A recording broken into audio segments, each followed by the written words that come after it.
morning, my dear students. Today we'll learn about the architecture under Akbar. Akbar was famous for his different architecture structure.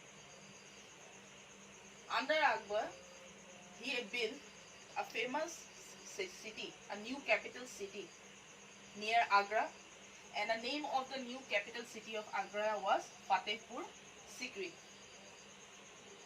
And he chose this place near Agra as the capital city of him because in Fatehpur Sikri, one famous Sufi saint of that time, he was very Sufi saint, he lived there. His name was Salim Chishti. Salim Chishti lived at Fatehpur Sikri. And Akbar was having a great respect towards Salim Chishti. High respect towards Salim Chishti. That is why, after the death of Salim Chishti, Akbar chose Fatehpur Sikri as his new capital city. And he built this city, a beautiful city. And this city, Fatehpur Sikri, was surrounded by wall on the three sides. On the three sides was surrounded by wall only. And on the fourth side of the town or of the city, a beautiful lake is also there. Akbar constructed a beautiful lake also on the fourth side of the city. Other three sides were closed by walls. Some of the important features of that city, Fatehpur Sikri, were it was a blended of Muslim and Hindu elements. Means, in building the city Fatehpur Sikri, in the buildings, when he built the buildings, in that buildings, Akbar blended both the Muslim styles also and together with some Hindu elements were also used. In some places, lotus was used, the flower lotus. And lotus is an element of Hindu religion, important element. And in some other places, he used some Muslim elements. So both the elements he used in building the city. Next one is that he used mainly red sandstone. If any one of you visit Red Fort, Delhi, Agra, there you have seen those buildings were of red color, not like our house or our buildings. Our houses are not of red color, that color.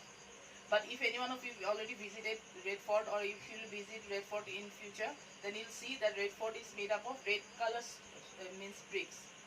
And that bricks were known as red sandstone. And this place, Fatehpur Sikri, was also built from red sandstone. Red sandstone was mainly used in building the city Fatehpur Sikri. Together with red sandstone, in some places, white marble work was also used. To decorate the buildings, to decorate the pillars and all, Akbar used white marble also. And the third feature is that it is a mixture, this place is a mixture of both architectural style, means Indian and Persian architectural style. Both the architectural styles were used in building the city Fatehpur Sikri. So these are some of the features of the city Fatehpur Sikri. Next, here I wrote some of the famous buildings.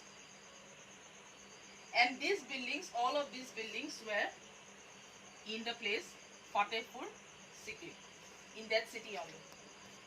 These are the important buildings in the city Fatehpur Sikri. The first one is the Diwan-e-Khas and Diwan-e-Am. In Diwan-e-Khas, I already told before, in Diwan-e-Khas he made the ministers to discuss the important topics. And in Diwan-e-Am, he made the general people. These two buildings were important.